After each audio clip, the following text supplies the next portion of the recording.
ऐसी कोई जगह है, नहीं मतलब बता नहीं रहा हूँ, पूछ रहा हूँ कि क्या सच में ऐसी कोई जगह है जहाँ पर एलियंस के ऊपर रिसर्च और एक्सपेरिमेंट होते हैं? और क्या सच में कोई एक ऐसी जगह है जहाँ पर यूएफओ यानी कि उड़न तश्तरी को छुपाया गया है? और क्या सच में कोई एक ऐसी जगह है जहाँ पर किसी तरह के एडवांस्ड टेक्नोलॉजी के ऊपर काम चल रहा है? और क्या उस जगह को एरिया 51 कहते हैं? काफी मजा आता है इन सारी बातों को सुनने में, और क्योंकि तुमने तो बचपन से ही एलियन वाली पिक्चरें देख रखी है जहाँ पर एलियन हमारी धरती पे आते हैं, इंसानों से मिलते हैं, धरती को बर्बाद करते हैं और फिर इंसान एलियन से लड़ाई करता है। लेकिन मेरे दोस्तों, ये बातें सुनने में जितनी अच्छी लगती है उतनी ही रहस्यमय भी है। अगर कॉन्स्पिरेसी थ्योरीज की बात की जाए तो ऐसे कई सारे कॉन्स्पिरेसी थ्योरी है जो कि इस बात का साफ तौर पे दावा करते हैं कि इतिहास में इंसान और एलियंस का पहले भी कई बार आमना सामना हो चुका है और शायद अब भी होता है। और इस बात पे भी लोगों को पूरा शक है कि शायद कोई ऐसा खुफिया संगठन है जो एलियंस और उनसे रिलेटेड चीजों के ऊपर रिसर्च करता है।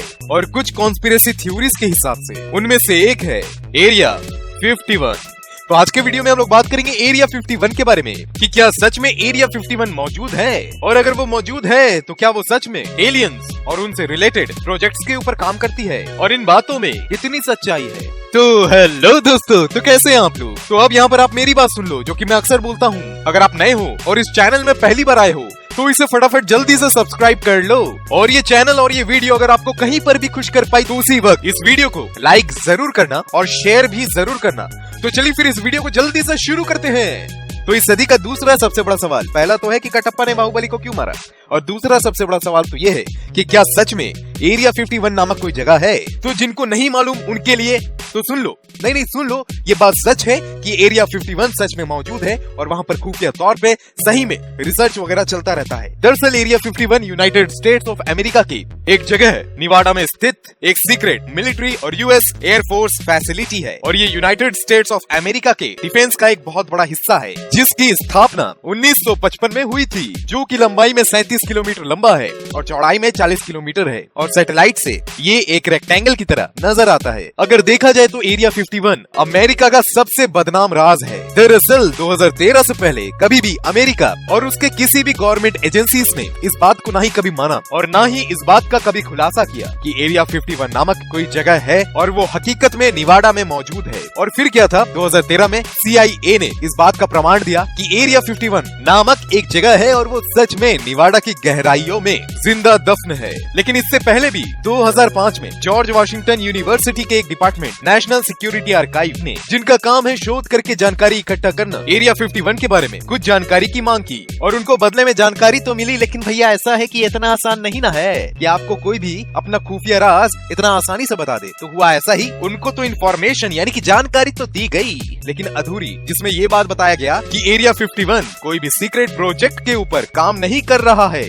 और ताऊ, अब तो घनी अफसोस की बात है, और कोई ना, चलो आगे बढ़ते हैं। अब अगली बात तो ये है कि एरिया 51 ही क्यों? नहीं मेरा मतलब कि यार ऐसा कौन नाम रखता है जगह का, एरिया 51, एरिया 52, लेकिन एरिया 51 ही क्यों? मेरा सवाल ये है, तो इस नाम के पीछे क्या राज है? हालांकि एरिया 51 ये नाम सुनने में ही कुछ खुफिया किस्म का समझ में आता है, लेकिन इसके पीछे की हकीकत तो बस इतनी सी है जो कि अमेरिकी गवर्नमेंट खुद बताती है, और जो कि सब जानते हैं कि आधी हकीकत है कि निवाडा में atomic energy, atomic bombs, nuclear bombs और नए तरीके से इजाद किए हुए हथियार जैसे कि गन, मिसाइल, टैंक्स, माइंस और एयरक्राफ्ट की टेस्टिंग होती है। और निवाडा की जमीन का कौन सा हिस्सा किस काम के लिए होगा, यानी कि कहां पर बॉम्ब की टेस्टिंग होगी और कहां पर मशीन की टेस्टिंग होगी और कहां पर मिलिट्री कैंप होगा, उसके लिए निवाडा को अलग अलग इलाकों में बांटा गया। उसमें से 51वां इलाका जो है, the 51st area is area 51। अगर एरिया 51 की सिक्योरिटी की बात की जाए तो एरिया 51 की सिक्योरिटी इतनी टाइट और इतनी जबरदस्त है, या फिर हम उसको बोल सकते हैं कि दुनिया की सबसे सिक्योर जगहों में से एक है एरिया 51। ये उतना ही सिक्योर है जितना अपना इंडिया और पाकिस्तान का बॉर्डर। एरिया 51 चारों तरफ से नुकीली तारों और फ्रिंज वायर से घिरा हुआ है, जिसके वजह से कोई इंसान तो क्या, जानवर भी अंदर नहीं जा सकता। अगर नुकीली तारों के अलावा बात की जाए तो वहाँ पर ऐसे कई सारे गार्ड्स हैं जो कि उस एरिया का खास तौर पे ध्यान रखते हैं। तो अगर मान लो, नहीं मान लो कि अगर कोई इंसान उन गार्ड्स की नजरों से और उन तारों से बच करके भी आगे निकल आए, तो वो एरिया इस तरह के कैमरास से लैस है जिसमें मोशन सेंसर है, यानी कि अगर उस कैमरे की नजर में कोई भी चीज जरा सी हलचल या हरकत करते हुए भी नजर आई तो अलार्म बज जाएगा और आप पकड़े जाओगे। दूसरी बात, अगर आप किसी भी तरीके से अनधिकारिक परिवेश कर रहे हैं और अगर आप नजर में आ गए और आपके पास कुछ ऐसी चीजें हों जो आपको वहाँ पर नहीं ले जानी चाहिए, तो वहाँ पर हो सकता है कि आपको दूर से देखते हुए ही गोली मार दी जाए। एरिया 51 के रिटायर्ड सिक्योरिटी गार्ड फ्रेड दुनहैम ने खुद अपनी मुंह ज़बानी नेशनल ज्योग्राफिक चैनल को एक इंटरव्यू में ये बात बताया कि उसे ये ऑर्डर मिला हुआ था कि अगर एरिया 51 के आसपास भी कोई अगर गलती से भी दिखा तो उसे बेझिझक गोली मार दो। एरिया 51 की सिक्योरिटी इतनी टाइट है कि खुद वहाँ अमेरिका के प्रेसिडेंट भी अपनी मर्जी से दाखिल नहीं हो सकते। अब यार देखो क्या है ना कि दाखिल होना तो दूर की बात है, लेकिन यहाँ पर जो भी गतिविधि होती है, जो भी एक्टिविटी होती है, उसकी खबर आम आदमी तो क्या प्रेसिडेंट तक को नहीं होती। एक बार की बात है कि 1978 में डिपार्टमेंट ऑफ एयरफोर्स ने अमेरिका के राष्ट्रपति को साफ और सीधे लफ्जों में ये बात लिखा और बोले तो एकदम पूरा का पूरा सफेद झूठ बोला और झूठ बोलते हुए कहा ना ही एयरफोर्स और ना ही मिलिट्री बेस कैंप किसी ऐसे जगह को जानती है जिसका नाम एरिया 51 है और ना ही उसको चलाती है अथवा ऑपरेट करती है। और इस वक्त आप वो लेटर अपने स्क्रीन में देख रहे हो, तो भैया देखो इसके पीछे दो बातें हो सकती है। पहला, या तो वो अमेरिका के राष्ट्रपति को पोपट बना रहे थे, जो कि थोड़ा नामुमकिन सा लगता है, या फिर दूसरी बात ये हो सकती है कि अमेरिका के गवर्नमेंट ऑफिशियल्स मिल करके हमें पोपट बना रहे हो। ये बिक गई है गवर्नमेंट, अब गवर्नमेंट में कुछ नहीं है।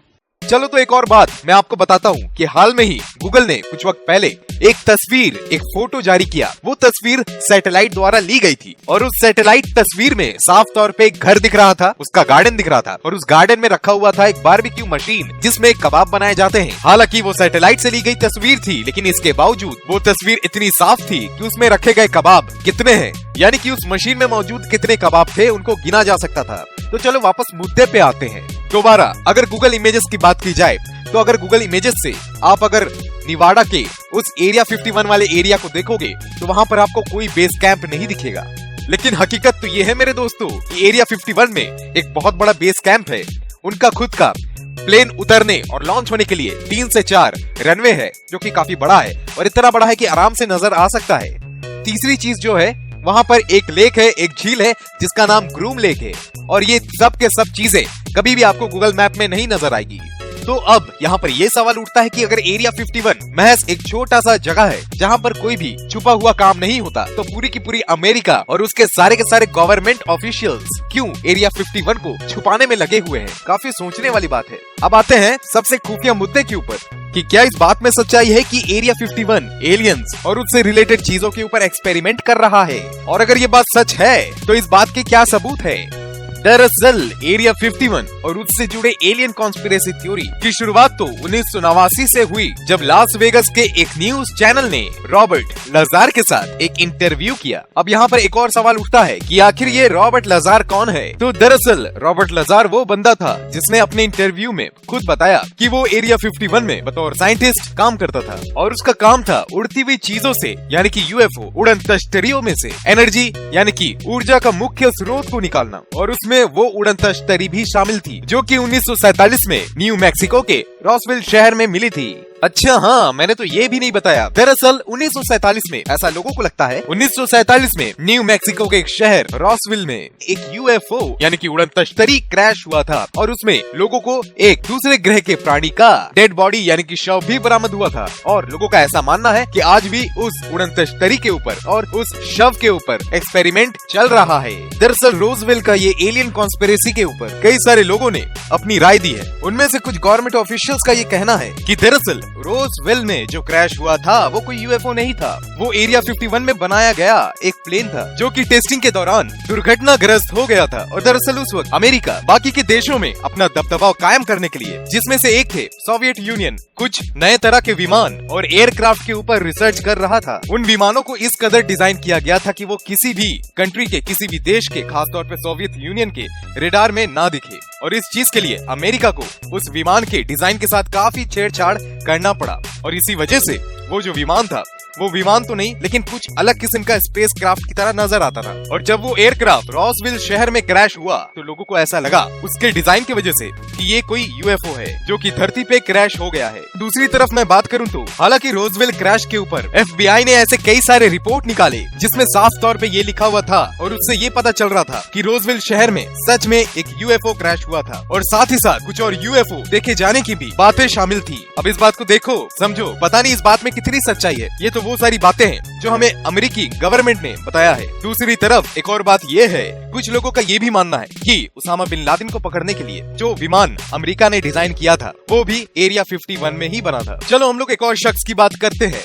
आप अपने स्क्रीन में जिस शख्स को देख रहे हैं उनका नाम है बॉयड बुशमैन। दरअसल 2014 में बॉयड बुशमैन ने एक बयान दिया, एक कॉन्फेशन किया, जिसमें उन्होंने ऐसी ऐसी बातें बताई जो कि बहुत ज्यादा अटपटा है और हो सकता है नहीं हो सकता है कि उसमें आपको यकीन भी हो जाए। बॉयड बुशमैन ने अपना बयान रिकॉर्ड करके बताया कि वो एरिया 51 में एक एरोनॉटिकल इंजीनियर की हैसियत से काम कर रहे थे। उन्होंने ये भी बोला कि वो एरिया 51 में यूएफओ और एलियन एयरक्राफ्ट के ऊपर विशेष रूप से काम कर चुके हैं और वो उन प्रोजेक्ट्स के ऊपर काम कर रहे लीडिंग टीम में से एक अहम हिस्सा थे। और क्योंकि वो एक लीडिंग टीम का हिस्सा थे, एरिया 51 में जो भी हरकतें हो रही थी और जिन भी प्रोजेक्ट्स के ऊपर काम चल रहा था, बुशमैन को उसमें से ज्यादातर चीजों की खबर थी। बुशमैन ने बताया कि एरिया 51 में इंसान तो काम कर ही रहे थे, साथ ही साथ कई सारे एलियंस भी थे जो उनकी टीम का एक हिस्सा थे। और बुशमैन ने ये बोला कि वो एक 38 फीट के डायमीटर वाले यूएफओ के ऊपर भी काम कर रहा था, जो कि अपने में सबसे एडवांस किस्म का यूएफओ था। हालांकि इस दुनिया में कई तरह के लोग हैं, उनमें से कुछ लोग बुशमैन में यकीन करते हैं तो कुछ लोग बुशमैन को गलत कहते हैं। हालांकि यूएस गवर्नमेंट ने इस बात को साफ तौर पे खारिज करते हुए कहा कि कभी भी बुशमैन एरिया 51 में काम नहीं करते थे। हाँ, क्यों नहीं, अब तो इस बात में कोई हैरानी वाली बात तो है नहीं, क्योंकि कुछ वक्त पहले यूएस गवर्नमेंट ये बात बोल रही थी कि एरिया 51 नामक कोई जगह है ही नहीं। तो उनको ये बात बोलने में कितना टाइम लगेगा कि बुशमैन नाम का कोई शख्स एरिया 51 में काम ही नहीं करता था, है कि नहीं। हालांकि 2014 में बुशमैन ने ये बयान तो दिया ही, लेकिन 2014 में ही उनका निधन भी हो गया। लेकिन दोस्तों, सवाल अभी भी वही है कि आखिर एरिया 51 के पीछे रहस्य क्या है।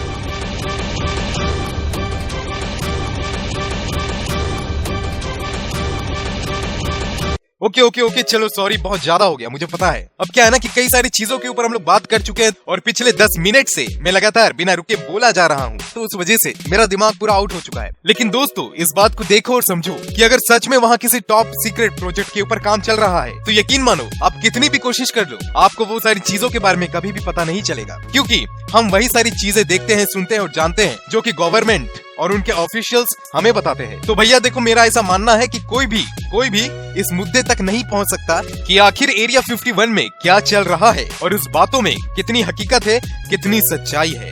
तो चलो दोस्तों, इसी के साथ हमारे ये आज का वीडियो भी खत्म होता है। उम्मीद करते हैं ये वीडियो भी आपको बाकी वीडियोस की तरह अच्छी लगी हो, और इसके लिए मैं टारगेट रखता हूँ महज 2000 लाइक्स, जो कि मुझे पूरा यकीन है कि मेरे दोस्त मुझे देंगे ही देंगे। अगर आप वीडियो देख रहे हैं और क्लिक करते जाओगे तो मुझे 2000 लाइक्स मिल जाएंगे यार।